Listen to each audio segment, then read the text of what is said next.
Okay, Daisy, Jumbo, si Derek ang nagsulat, right? Tama ba? Or the story came from you? No, the story came from them. From them, okay. So, in a nutshell, I know you can't reveal too much, but tungkol saan ba ang And the Breadwinner is?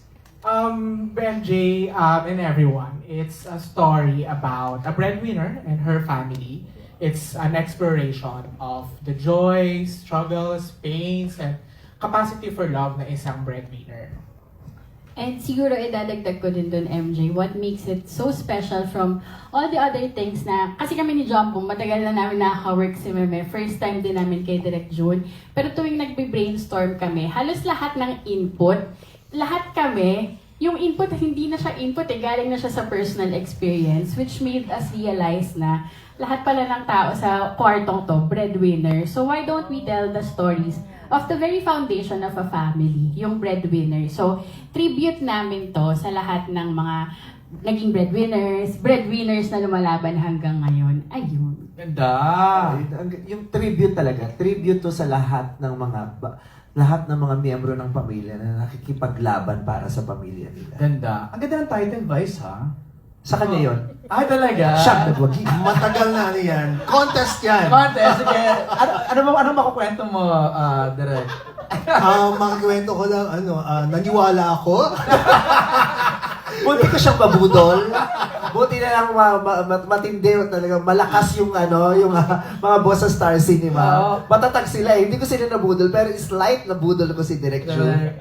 We wanted to be able to encapsulate the movie, yung spirit niya, yung pagiging fun niya. Right. But at the same time, you know that, there's a heartwarming story to it. Alam mo sa ilalim niya eh. Oo, Kasi ang marami reaction naman. online, nung nilabas niyo yung, nag-trend pala tayo ha, pinag-uusapan ang ating reveal. Ang sabi nila, it's giving! Ganun daw. Alam nilang meron na agad dating eh. Pero alam din nila na underneath that, naku mukhang hagulgulan to. May ganun direct eh, no? Meron, but masaya siyang pelikula. Okay. No question about it. Doon pa rin kami sa laugh out loud. It's going to be an experience for the entire family. Kasi ganun tayo, pag manonood tayo ng pelikula ni Vice, gusto natin sama-sama eh. Right. Mauulit-uli yung tradition na yun, but at the same time, may bago kayong aasahan. It's going to be an entirely new experience and it's going to be a very good experience. Paano kaya magsasama yung brand of comedy ni Direk sa ni Vice? No? Paano kaya magme-marry yun? I was able to watch his comedy movies. Okay. Parang, sabi ko, kaya ko yun eh. Kaya ko yun. At saka, parang, yung mga nakikita ko sa pelikula niya, parang gusto ko din yun. Okay. Gusto ko yung makulay na comedy, bakla ang comedy. So parang hindi ako mahihirapan dun sa branding niya. Kasi may mga similarities. Kasi si Direk June, ang maganda sa kanya, alam na alam niya yung bakla. Okay. Yung buhay ng bakla, gawin ng bakla, yung DNA sensitivities at saka sensibility ng bakla, hindi siya basta interpretation lang. Yung alam niya. Yun ang mahirap kasi pag yung, minsan, alam niya kaya talaga yung pinag-uusapan namin o, di ba, yung pagkaka-interpret niya lang sa nakita niya. Siya, alam na alam niya. Kaya hindi kami mahihirapan kasi magigets niya ako. Gets niya ako, mauunawaan niya ako. Alam niya kung ano at paano. Kaya hindi mahihirapan. Ikaw, Direk. I'm a fan of her films eh. So even if sobrang caricature niya yung nangyayari, the reason why I latch on to her films is because of the humanity of the character and the performance. And when we watch her films, it's not hindi lang talaga siya gusto nating tumawa. We wanna experience hope. Okay. At least for 2 hours sa loob ng sinihan. At doon ako nag-gravitate. And that's why from the very beginning, gusto ko talaga siyang makatrabaho. Kung sino-sino yung mga tinitext ko. At Totoo ba? may mga resibo ako. May screenshot ka, di ba? The first time na tinanong nila ako kung gusto ko rin makatrabaho si Vice, sabi ko, ba't niyo ako tinatanong? Hindi niyo ako dapat tinatanong. And then pinadala kayong mga messages kung sino-sino mga nilapitan ko. Because that's also yung pinaka-core din ng storytelling ko. To give people hope, to entertain, etc. And I think yun yung pinaka-baseline namin. And from there, you can never go wrong. Right. Alam mo agad magkakasundo kayo talaga. Daisy, Jumbo, kasi yung mga films ni Vice in the past would always tackle on certain issues, no? may it be gender issues or mental health, mga ganyan. Dito rin ba sa And the Breadwinner Is, you'll be tackling issues na nag-gravitate sa audience? Actually, marami. Kasi pag yung breadwinner in itself, parang universal siya. Ito, yan. Every time ngayon nga, na nag-brainstorm kami, we see ourselves hindi lang sa character niya kasi maraming pang makikilala dun sa story. At lahat yon may mga issues sila as normal people living normal lives but with challenges. So, marami kaming tinatry na mga itatakal na issues but more on, ano masasabi ko, makikita mo yung sarili mo at some point dun sa mga characters na ipepresent. No, kasi di ba naging recent discussion online, yung pinipuwersa yung anak na magtrabaho for the magulang. Kasi as a breadwinner, issue yun eh, di ba? Yung mga ganong topics. Na kino-contest ko lagi sa showtime. Hindi dapat, di ba? Parang hindi dapat na nararamdaman ng bata yun sa maagang edad, yung obligasyon at responsibilidad. Yun. I think that's a very, parang debate, di ba debatable, but an interesting topic to discuss in the film. Di ba, Jumbo, you wanna add? Yun na yan. Yun na yun. Okay, baka ma-spoil pa. Kanina ni-reveal mo, John Hilario will be part of the film. Yeah. Meron ka pa bang wishlist? Kung sino yung mga gusto mong makatrabaho dito? Meron, kaya lang hindi ko alam kung pwede mong sabihin eh. Pero meron kasi akong mga wishlist din. Tapos meron din sa mga binabato mga pangalan na... Ako naman open ako eh. Sobra akong open. Na basta kung sino man ang makakatulong ko para makapagbigay, makabuo ng isang magandang pelikula ngayong taon na to, sobra akong bukas na bukas. Right. Sobra akong bukas na bukas. Your films kasi laging star-studded. Yeah, laging star-studded, ang daming... Oo. Laging star-studded. Ewan ko pa sa Star Cinema, gusto nila laging star-studded.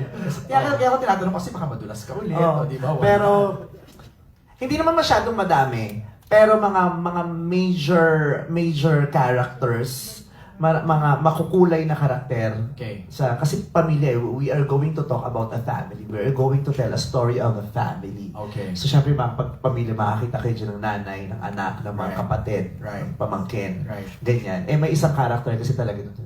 This is very Jong. At saka sabi ko parang caring ni Jong tong ganitong character. Kaya nung tinanong ko siya, kaya mo pa bang magpelikula? Sabi niya, oo, namimiss ko na nga. Sabi ko, sumpa ka sa akin. Sabi ko, go naman siya. Tapos happy naman sila kasi kahit si Direk Jun nakatrabaho niya na. Sabi niya, Jong na Jong yan, caring ni Jong yan. I see. So in the next few announcements, mare-reveal siguro kung sino Oo. yung makakasama niya. Kailan kayo magsimulang mag-shoot? Malapit na. Asap na to, malis na to. Kailan ito mapapanood naman, guys? Actually, ito yung pinakamaaga namin pinipreparang pelikula sa buong buhay ko ha. Sobra akong masaya. Why? Kasi April pa lang? New era ito ng Star Cinema. Tapos na po yung Ura-Urada Films. Nagsara na po yung Ura-Urada Films last year. Ayoko na. Kasi kahit last year, di ba? Last year naman, hindi naman talaga namin dinedma yung taon na yun eh. Ayoko gumawa ng pelikula sa we also tried. Okay. We also tried na gumawa. Kaya lang, hindi na rin kami lahat okay dun sa konsepto ng yung mabilisan. Rushed. Yung ayan na yung deadline, hindi pa talaga tayo tapos na tapos. Ayaw na namin yung maulit. Kaya sabi, kung mauulit lang din yung ganong experience, huwag na muna nating i-push. So maaga kami nagsimula ngayon. Maaga namin nabudol si Direk June. No, ang sinabi sa akin ni Direk June, buwan ang ginugol. Yeah. Para... Kasi nga last year pa namin to napag-uusapan.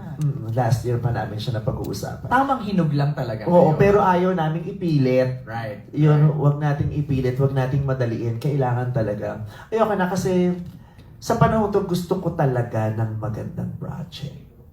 Hindi lang naman ako.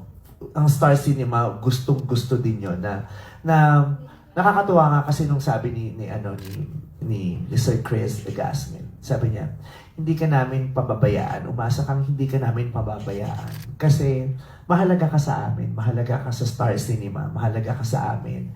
Kaya sisiguruduhin namin na yung susunod mong pelikula, maganda yung pelikula mo. Ipagmamalaki mo. Tapos sabi ko, nagkaroon naman ako ng fair share sa box office kahit papaano, di ba? Gusto ko rin magkaroon sa filmography ko nung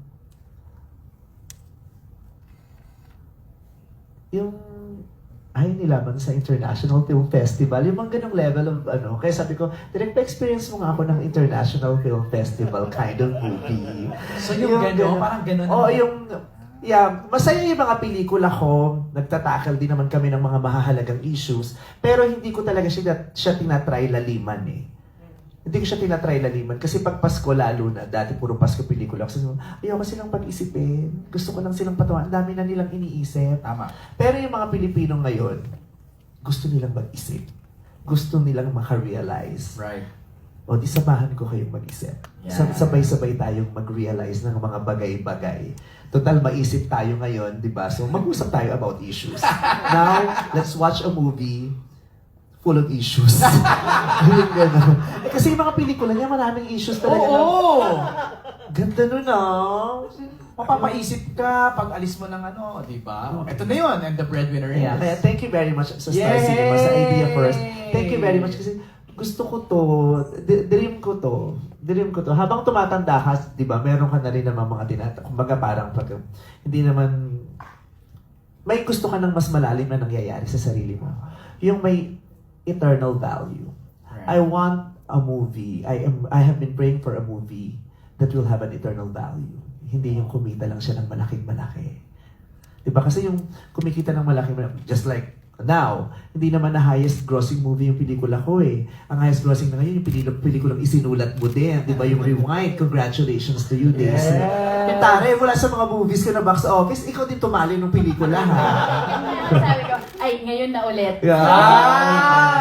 Galing sumagot, Oo, yung ganun parang gusto ko na, di ba meron din namang mga pelikulang hindi naman tumabo sa takilya, pero has an eternal value. Totoo yan. Sa Philippine cinema, sa kamalayan ng mga nakapanood sa kanya, na dumarating panahon na binabalikan siya dahil sa uri ng pelikulang ginawa niya. I want to experience that now.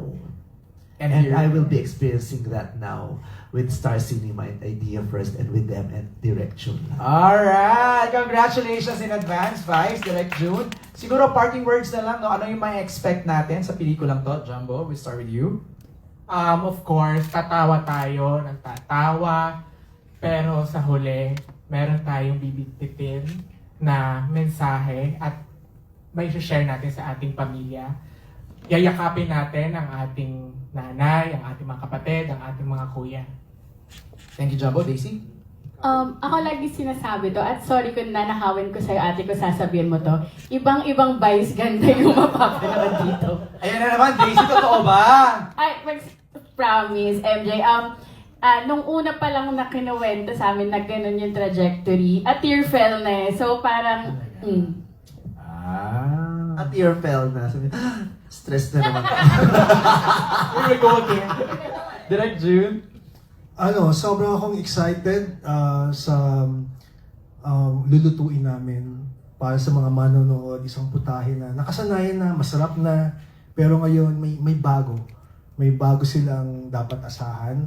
And I'm just really, again, I cannot stop by saying I'm so grateful and I wanna honor this moment. Dahil ang tagal ko itong pinangarap and for this to be happening, sinabi ko nga kay Vice na kung binigay ko lahat sa mga nakaraang kong pelikula, lalo na sa pelikulang ito. And of course, Vice, what do you want to say? I just want to say thank you very much. Thank you again to Star Cinema, to Idea First, to the writers, to everyone sa promo sa lahat ng gumagalaw sa Star Cinema, sa ABS-CBN. And of course to Direct June Lana for saying yes dito sa pelikulang to. Maano kasi ako yung sakit ko yun, yung gusto ko itap, yung talunin yung sarili ko, yung gano'n. Ang kalaban ko lang naman lagi sarili ko yung kinabibisitan ko lagi yung sarili ko. And I am just so blessed na ginawa ni Lord tong pagkakataon to na i-direct mo ko, gumawa ka ng isang istorya para sa akin na feeling ko magtatap ng mga na-achieve ko na in the past. Thank you very much. Thank you very much. Alright, there you have it! And the breadwinner is exclusively in cinemas this year. Congratulations again, Vice, Direct June. Yay, Jumbo! Star Cinema and the Idea First Company. Ako po si MJ. Thanks for watching. Anyway, bye everybody!